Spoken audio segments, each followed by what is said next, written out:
You've been doing everything right. You've been patient. You've been kind. You've been showing up, and they keep pulling away. Every single time you feel like things are getting good, they disappear. They go cold. They say they need space. And you're sitting there wondering, did I do something wrong? Is this even real? Does this person actually feel anything for me at all? Here's what nobody tells you. The person running away from you might be the one who's falling the hardest. I know that sounds completely backwards. I know it sounds like I'm just trying to make you feel better, but stay with me for the next few minutes, because what you're about to hear is going to completely change the way you see this relationship and the way you see yourself inside of it. If you've ever loved someone who pulls away, who goes quiet, who seems terrified of getting close, this is for you. Drop the word avoidant in the comments right now if this is your situation. And make sure you're subscribed, because this channel is where we talk about love in a way that actually makes sense of the chaos. Now let's get into it. Sign number 1, they keep coming back. Let's start with the most obvious one that most people completely misread. If an avoidant truly didn't care about you, they would disappear permanently. Full stop. Gone. No contact, no texts at 2 a.m, no randomly liking your photo from 3 weeks ago, no, hey, how have you been after 2 weeks of silence. Avoidants are not careless people. They are actually deeply, deeply careful. They are careful about who they let in. They are careful about how much they reveal. They are careful about where they spend their emotional energy. So when they keep coming back to you, when they keep returning to the orbit of your life, even after they've pushed you away, that is not random.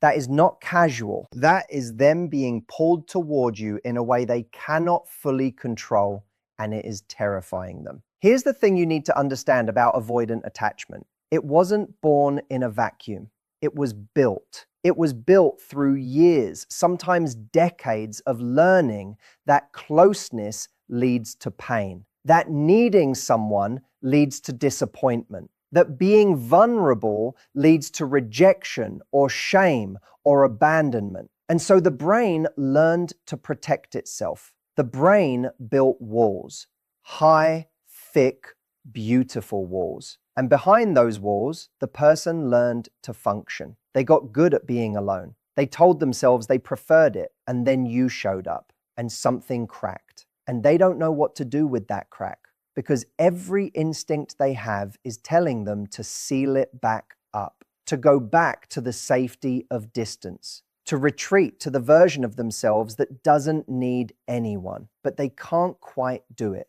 Not completely, because you're in their head. You're in their chest, and they keep finding their way back to you, even when their feet are pointed in the other direction. That push and pull that you're living through right now, that cycle of closeness and distance, that is not them playing games. That is them at war with themselves. And the fact that they keep choosing to come back, even when every survival instinct is telling them not to, that is love. Messy, unprocessed, terrified love, but love. The danger is that most people at this stage either chase too hard, which pushes the avoidant further into their shell, or they give up entirely, which the avoidant reads as confirmation that love always ends in abandonment. And so the cycle gets reinforced. What you need to do is understand what's actually happening beneath the surface, not react to the behavior, respond to the person underneath it.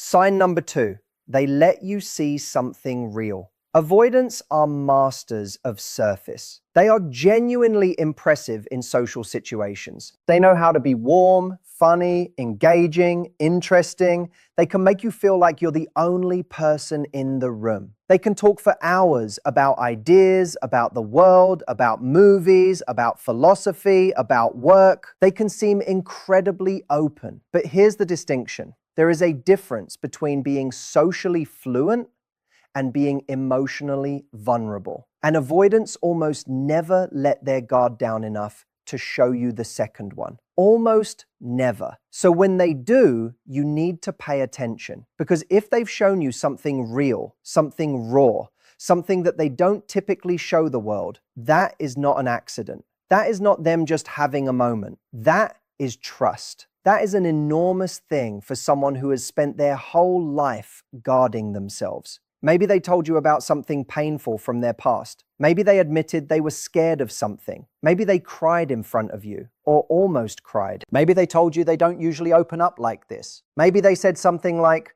"I don't know why I'm telling you this," and then laughed it off nervously. Maybe they showed you the part of their life they keep hidden from everyone else. Their childhood home, their family dynamic, their deepest insecurity. When an avoidant shows you something real, they immediately feel exposed. And the next thing they do is usually pull back, because vulnerability for them feels like danger. It triggers the old wiring, the old messaging that says if you let someone see the real you, you'll get hurt. So they share something deep and then they go cold. And you sit there confused, wondering what happened, replaying the conversation, trying to figure out where it went wrong. But it didn't go wrong. It went right. They just got scared of how right it went.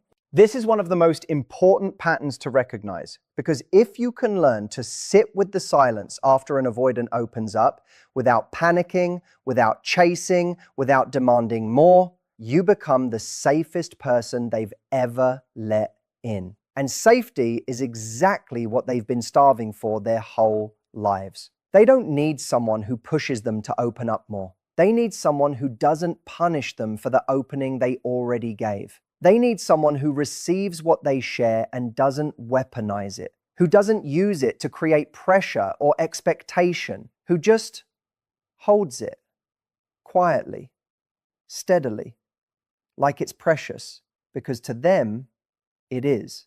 That little piece of real they showed you cost them something. Respect it. Sign number 3, they are watching you all the time. This one flies completely under the radar, and it is one of the most telling signs that an avoidant has genuine feelings for you. They watch you constantly, carefully, almost obsessively. They know your patterns. They notice when something is off with you before you've said a word. They remember the small things you mentioned once in passing. The name of your dog, the thing you said about your dad, the movie you told them you cried at, the coffee order you mentioned once. They file these things away with incredible precision. And here's why. Because people invest attention in the things that matter to them. An avoidant who doesn't care doesn't notice. They're not paying attention. They're not tracking your moods. They're not storing your details. They don't have the emotional bandwidth for that with someone who doesn't mean anything to them. But with you, they do. You might catch them staring at you and then immediately looking away. You might notice that they remember something you said weeks ago. You might find that they know things about you that you don't remember telling them. That's because they're absorbing you. They're studying you. They're trying to understand you in a way that feels safe, because observation feels safer to them than participation. Asking questions feels too close. Making requests feels too revealing. Actually saying, "I want to know more about you," feels like it opens a door they're not ready to open. So instead, they watch. They collect information silently. They build a picture of you in their mind that is far more detailed and loving than anything they would ever say out loud. If you've ever felt like an avoidant knows you in a way that doesn't match how little they've actually asked about you, this is why. They've been paying attention in every way except the one that would require them to show their hand. That quiet attentiveness is intimacy for them. That's how they love. Not through words necessarily, not through declarations, but through the kind of paying attention that says, "You matter to me more than I'll ever tell you directly." Sign number 4, they get irrationally upset when they feel you pulling away. This is the one that catches people completely off guard, because they're the one who's been distant, they're the one who's been creating the space, they're the one who went cold, and then the moment you start to protect yourself, the moment you start to pull back a little, the moment you stop being as available, something shifts. Suddenly they're texting more. Suddenly they want to see you. Suddenly there's this energy of urgency that wasn't there before. And people usually interpret this as them being manipulative, as them playing games, as them only wanting you when they can't have you. But that's not the full picture. What's actually happening is called the avoidant activation system. And it's not a strategy, it's not conscious, it's biological. When the threat of losing someone they're attached to becomes real, the avoidance brain finally overrides the protective shutdown. The fear of loss becomes bigger than the fear of closeness. And suddenly, they feel everything they've been suppressing. They feel the attachment. They feel the care. They feel how much they don't want to lose you. And it crashes over them like a wave. And they don't know how to handle it except to reach for you. Now, here's where it gets really important, because this is the moment most people get confused. Either you've been pulling away as a tactic, which is exhausting and unsustainable and built on a foundation of game playing, or you've been pulling away because you're genuinely protecting yourself, because the distance was too much and you needed to breathe. If it's the second one, good. That's healthy. That's you having a self. That's you not disappearing into someone else's emotional weather. But here's what matters now. If they come toward you in this moment, don't make them pay for it. Don't suddenly flip into the role of the punisher, because now you have the power. Don't get cold when they get warm. That just reinforces every story they've ever told themselves about love being a trap. What you do instead is stay steady. Stay warm, but boundaried. Let them come toward you without making it a test and without abandoning your own needs to accommodate them. Because the goal isn't to win the push and pull. The goal is to break the cycle entirely. And the only way you break it is by being someone who doesn't play the game at all. Someone who is consistently themselves regardless of where the avoidant is standing. That consistency, that genuine emotional steadiness is the most magnetic thing you can offer someone with avoidant attachment, because they have never had it. Not really. And a part of them has been looking for it their entire lives. Sign number 5. They show up in action even when they disappear in words. Avoidants are terrible with words. Not because they're unintelligent, often the opposite, but because words are declarations. Words are permanent. Words can be quoted back at you. Words are proof of something. And an avoidant who is deeply afraid of commitment doesn't want to create proof, because proof can be used against them. So they go quiet. They pull back on the verbal affection. They don't say I miss you even when they do. They don't say I love you even when they feel it. They don't make grand romantic speeches. They don't send long heartfelt texts. And this can make you feel invisible, like none of what you're sharing is being received. But watch what they do. They show up when you need them, even when it's inconvenient. They fix the thing you mentioned was broken. They remember to ask how the important meeting went. They're there at 2 a.m. when something falls apart, even if they pretend it's no big deal. They make room for you in their life, even as they pretend they're not. They rearrange their schedule without announcing it. They do the thing you needed without making it a performance. Actions are safe for avoidance in a way that words aren't. Actions can be framed as just helping, as just being a good person, as just doing what anyone would do. They don't require admitting to feelings. They don't create vulnerability in the same explicit way. But make no mistake, when an avoidant goes out of their way for you consistently, when they show up in their behavior, even when they're running in their words, that is love. That is love doing the only thing it knows how to do safely right now. Your job is not to demand the words while ignoring the actions. And your job is also not to accept actions as a permanent substitute for the words you deserve. The goal is to create an environment over time where both become possible, where they feel safe enough to let the words catch up to what the actions have already been saying. Now, here's what nobody talks about. And this is the part I really want you to sit with. Loving an avoidant is not just about understanding them. It's about understanding yourself. Because here's a question that matters. Why are you so drawn to someone who keeps pulling away? Why does this particular dynamic feel so magnetic to you? Why do you stay up at night trying to decode them instead of being with someone who is simply, straightforwardly, openly there? For some people, the answer is simple. They fell in love with a person who happens to have avoidant patterns, and they're trying to navigate it with wisdom. That's real. That happens. And everything I've said today applies to you. But for other people, the pull toward an avoidant is itself a pattern. The uncertainty keeps them engaged in a way that certainty doesn't. The chase feels more like love than the arrival. The anxiety of not knowing feels more alive than the peace of being sure. And if that's you, this isn't a judgment. This is an invitation to look at your own attachment patterns with the same curiosity and compassion you've been offering this person. Because you can't build a lasting relationship on a foundation of decoding someone. You can't spend your whole life translating silence into love and hoping eventually the translation won't be necessary. You deserve someone who moves toward you. Consistently. Imperfectly, maybe. Messily, certainly. But toward you. The question isn't just, can an avoidant love you? The question is, what kind of love do you want? What kind of life do you want?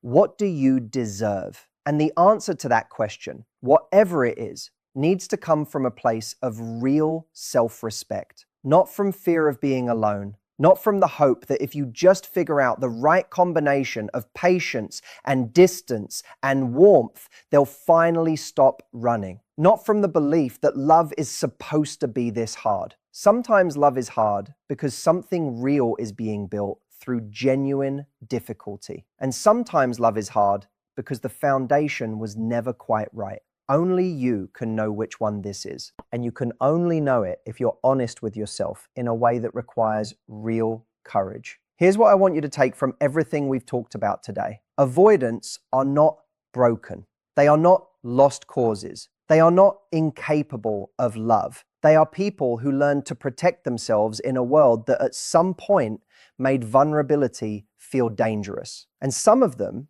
when they meet the right person and when the circumstances are right and when they're willing to do the work on themselves, can and do open up, can and do commit, can and do build something real and lasting. But it takes two things working together. It takes your understanding and patience and steadiness, and it takes their willingness to actually engage with their own patterns rather than just letting you manage around them forever. You can be the safest person in the world and still not be enough to override someone's refusal to grow. And that's not your failure. That's not a reflection of your worth. That's just the reality of how healing works. It has to be chosen by the person who needs it. So keep your eyes open, not just for the 5 signs we talked about today, not just for evidence of their feelings, but for evidence of their growth, for signs that they're actually engaging with the work of becoming more available, more present, more able to meet you. Because someone who is falling in love with you but running away is still someone who is running. And at some point, you have to decide if you're going to keep standing still waiting for them to turn around, or if you're going to start walking in the direction of the life you actually want. That doesn't mean giving up. It doesn't mean leaving. It means holding yourself to a standard. It means knowing what you need and being willing to name it. It means loving them genuinely and fully, while also loving yourself enough to have a line. The people who successfully navigate relationships with avoidance are not the ones who figured out all the tricks. They're not the ones who mastered the push and pull. They're the ones who became so grounded in themselves, so clear on their own worth, so genuinely secure in who they are, that they stopped needing the avoidant to change in order to feel okay. And ironically, that groundedness, that self-assurance, that quiet refusal to fall apart over someone else's distance is exactly what creates the space for an avoidant to finally step forward. Not because you played it right, because you became someone who didn't need to play it at all. And there is one more thing that rarely gets discussed when we talk about avoidance and love. We spend so much time asking whether they love us that we forget to ask whether the relationship itself is becoming healthier over time. Because love and relationship success are not the same thing. Someone can genuinely love you and still not know how to be in a healthy relationship. Someone can miss you, think about you constantly, feel deeply connected to you, and still struggle to provide the consistency, emotional availability, and security that a lasting partnership requires. This is where so many people get stuck. They see proof of love and assume that proof of love guarantees a future. It doesn't. Love is important. Love is necessary. But love by itself is not enough. A healthy relationship also needs communication. It needs accountability. It needs emotional courage. It needs two people who are willing to face uncomfortable truths instead of running from them. And that's why I want you to pay attention not only to how they feel about you, but to what they do with those feelings. Are they making an effort to communicate better than they did 6 months ago? Are they becoming more aware of their own reactions? Are they taking responsibility when they withdraw instead of pretending nothing happened? Are they learning how to stay present when intimacy starts to feel uncomfortable? Growth is often slow. Healing is rarely linear, but growth leaves evidence. Someone who is working on themselves may still stumble. They may still have moments where fear wins. They may still pull back occasionally, but over time, there should be movement. The distance should become shorter. The conversations should become deeper. The walls should become lower. The trust should become stronger. If year after year nothing changes, if you're carrying the entire emotional weight of the relationship by yourself, then what you're experiencing isn't growth.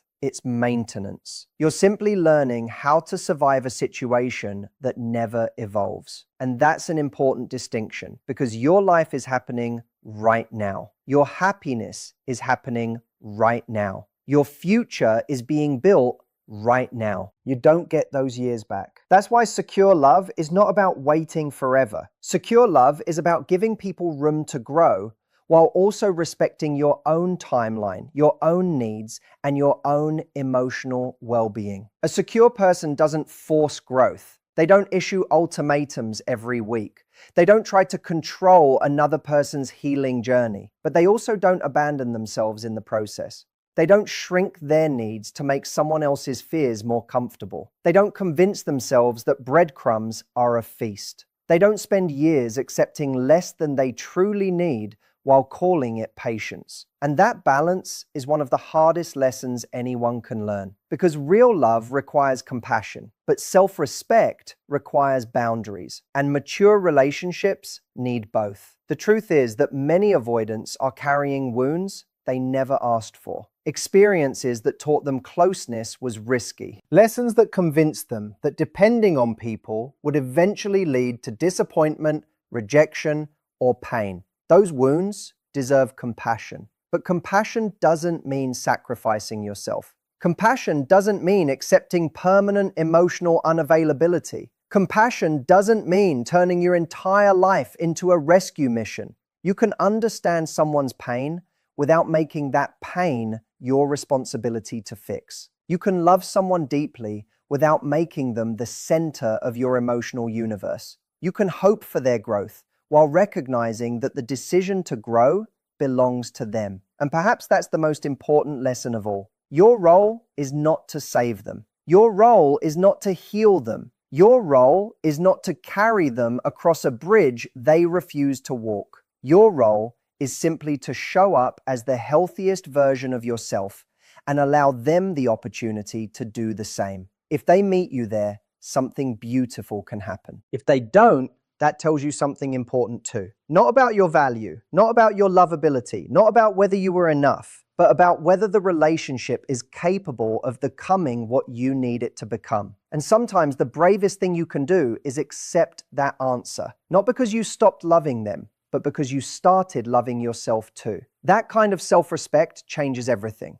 It changes how you interpret mixed signals. It changes how long you tolerate uncertainty. It changes what you accept and what you no longer accept. And most importantly, it changes the kind of relationships you create in the future. Because once you truly know your worth, you stop chasing people who are endlessly running. You stop trying to earn love that should be freely given. You stop believing that suffering is proof of devotion. And you begin choosing connections where affection, effort, respect, and commitment can exist together. That's the destination. Not getting an avoidant to stop avoiding, not winning some emotional game, not finally hearing the words you've been waiting to hear. The destination is creating a relationship where both people can show up fully, honestly, and consistently. That's where the real relationship